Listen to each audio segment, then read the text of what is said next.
O Senhor esteja convosco. Ele está no meio de nós. Proclamação do Santo Evangelho de nosso Senhor Jesus Cristo, segundo São Lucas. Glória a vós, Senhor.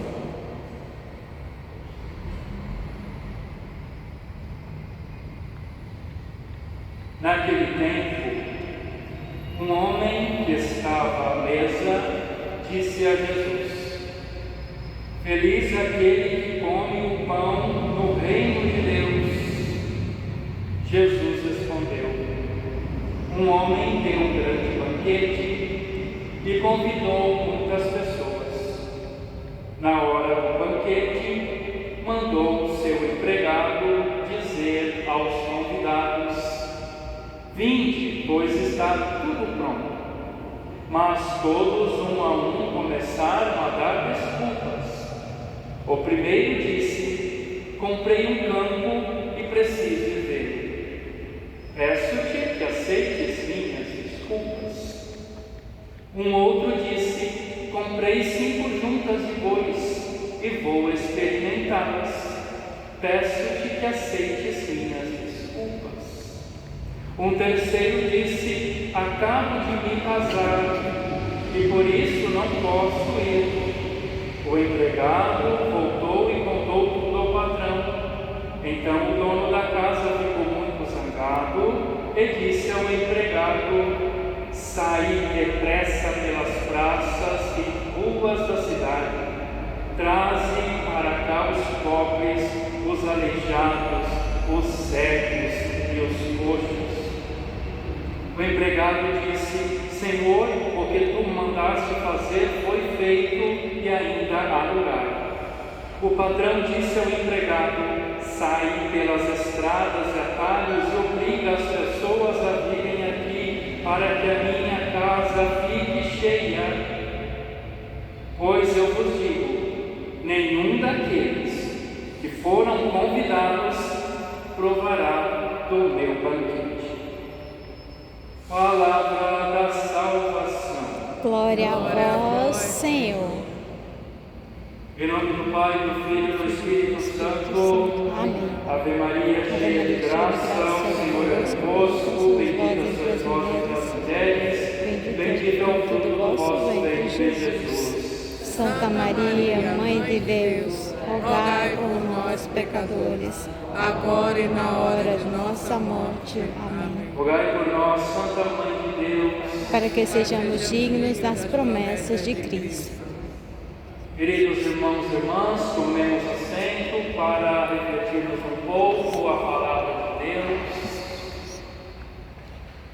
A primeira coisa é que a palavra do Senhor, inspirada pelo próprio Espírito nos autores sagrados, não é palavra humana, mas é palavra divina. A segunda coisa é que a palavra do Cristo, o Evangelho, as suas parábolas, não são historinhas decorativas, mas ela vem mostrar para nós a realidade da humanidade que Deus, na sua infinita bondade, veio, através da cruz e do seu sacrifício no altar, mudar os desejos e as vontades humanas para que eles se salvem. Queridos irmãos e irmãs, Deus quer que todos se convertam, que mudem de vida, que cheguem ao conhecimento da verdade e se salvem. É isso que Deus quer. Deus não deseja outra coisa. Deus não veio, se encarnou, sofreu, foi crucificado, morto, sepultado, ressuscitou para cuidar de plantas, de árvores, de ecologia. Deus veio para salvar almas. Que fique bem claro na nossa identidade cristã. A igreja não tem que cuidar dessas coisas. Isso é lá para as ONGs e para as realidades humanas desse mundo. Que eles cuidem Deus se encarnou para salvar almas e levar os vossos filhos e filhas batizados para o céu. Deus deseja que todos nós comamos, participemos do banquete, do pão, do reino de Deus. Deus quer isso. Na última ceia, Jesus disse aos apóstolos: eu desejo ardentemente e desejei ardentemente este momento. Qual o momento? A instituição da Eucaristia. Qual o momento? A morte de cruz. Qual o momento? Da ressurreição, para nos dar a vida e a vida eterna. Participemos do seu banquete. Por isso, nosso Senhor, Ele vai pela palavra do Evangelho, pelos seus pregadores, pelas estradas e atalhos, convidando e obrigando as pessoas a irem para a sua casa, para que não falte ninguém e todos os seus lugares fiquem preenchidos. Nunca nos esqueçamos de uma coisa: há um lugarzinho para nós no céu e há um lugarzinho para nós no inferno. Qual deles nós iremos ocupar? Qual deles? Passamos a vida escutando o chamado de Cristo, o seu apelo à conversão, mas estamos muito como essa gente do Evangelho, né? Muito preocupados com o mundo, muito preocupados com as coisas que passam, com as situações humanas, materialistas, socialistas. Estamos passando como sociedade, como humanidade, muito longe de Deus. O Senhor está cada vez mais próximo e nós estamos indo ao encontro dele, e as pessoas não estão nem aí que o tempo está passando, se ouve ou não o seu chamado. Não estão preocupados. Muitos são os chamados, poucos são os escolhidos. Então, quem terá a alegria de tomar parte do banquete de Deus, meus irmãos? Quem terá a alegria de tomar parte do banquete de Deus?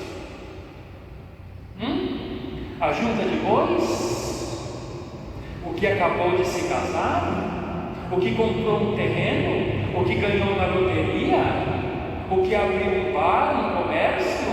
O que está roubando à vontade? O que está mentindo descaradamente? Quem está preocupado em entrar no banquete de Deus quando no momento se sacia com os desejos da carne e do corpo? Quanto mais se sacia os desejos da carne, mais o Espírito deseja a vontade de vida eterna, clama, fica vazio. Prestemos atenção no Evangelho. Todos têm o livre-arbítrio e para Deus estamos cheios de desculpas e sem tempo, com tanto para fazer, não é verdade? Tanto para fazer. Deus quer a casa cheia, mas nós não queremos ir para a casa dele. Quando digo nós, povo católico, sociedade humana, a humanidade, pouquíssimos estão preocupados com a salvação da sua alma. Prestemos atenção. Deus que quer a sua casa cheia, mas só entrará quem aceitar o convite de Deus. Deus não vai permitir entrar quem o rejeita. O Evangelho é bem claro: nenhum daqueles que foram convidados provará do meu banquete. O banquete, por antecipação, por antonomasia, como se diz, já é a Eucaristia e depois a salvação do céu para a vida eterna. Quais são as preocupações nossas hoje em dia, neste mundo que está cada vez mais difícil, deteriorando, se corroendo, decaindo, povos, nações e mentalidades? Qual é a nossa maior preocupação? Estamos preocupados com as conquistas humanas porque temos que zelar, cuidar muito bem, mas e a nossa alma? A nossa vida espiritual, a nossa vida de oração. O homem que idolatra a si mesmo, só pensa no corpo, nos seus prazeres, nas suas vaidades, nas suas diversões.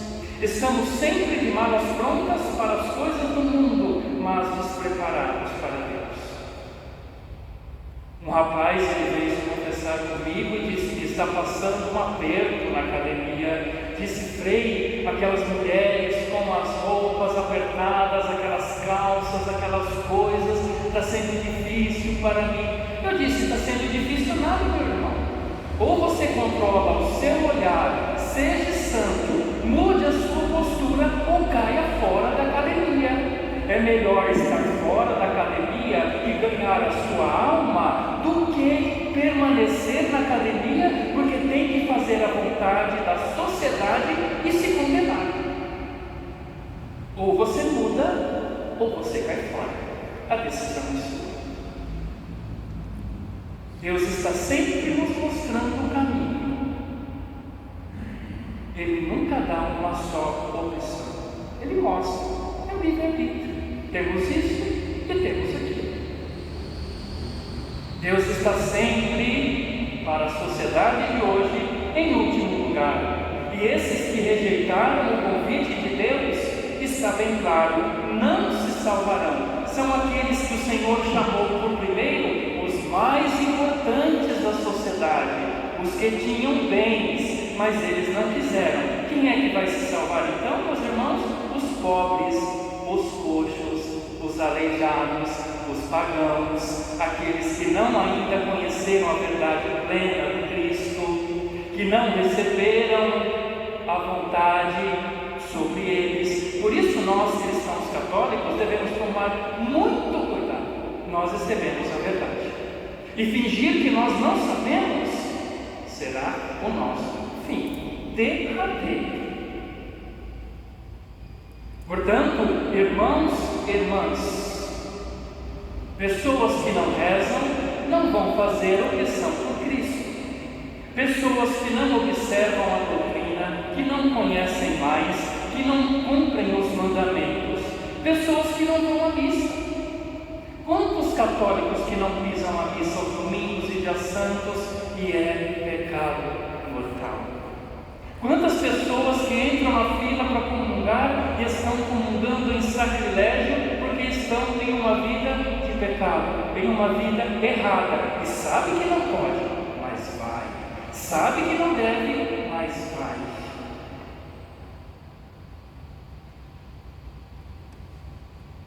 Meus queridos irmãos e irmãs, ou nós ouvimos a voz de Deus definitivamente, de uma vez por todas, e nos convertemos à sua palavra, ou nós, que muitas vezes, muitos não confessam os seus pecados, comungam em pecado mortal, vivem em uma religião paralela feita para si, não têm fé, mas possuem uma ideia sentimental de fé, não chegará ao reino de Deus se não tem tempo para perder com Deus.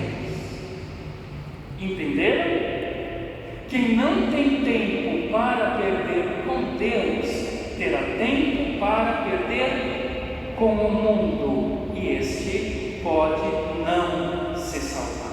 Como Jesus disse no Evangelho, quem está muito preocupado com as coisas do mundo, da vida passageira, do tempo que passa, não escuta o chamado de Deus à conversão, não volta para a igreja, não volta para a oração, não volta para uma vida sincera, justa e santa. Não quer dizer que nós sejamos perfeitos, pode não alcançar. Portanto, irmãos e irmãs, ouçamos o Evangelho, ouçamos Jesus Cristo, não percamos tempo mais com a vida que passa. Não é mais importante o céu, por exemplo, a nossa saúde, o nosso bem-estar, o nosso cômodo nesse mundo. as diversões, os prazeres, nada disso é importante. São realidades do tempo que passa. E o que não passa, não estamos muitas vezes cultivando. Cultivemos antes que seja tarde demais. Senão, correremos o risco de não participarmos do banquete, do reino, do pão da vida, e o Senhor pode ser que não verá a casa tão cheia como Ele gostaria, porque a opção será sempre minha, a opção será sempre sua, de seguir a Deus ou de não seguir a Deus, de estar na igreja ou estar nas coisas do mundo, de buscar a santidade e viver em cima do muro até que a morte nos pegue de surpresa. Louvado seja o nosso Senhor Jesus Cristo. Para sempre.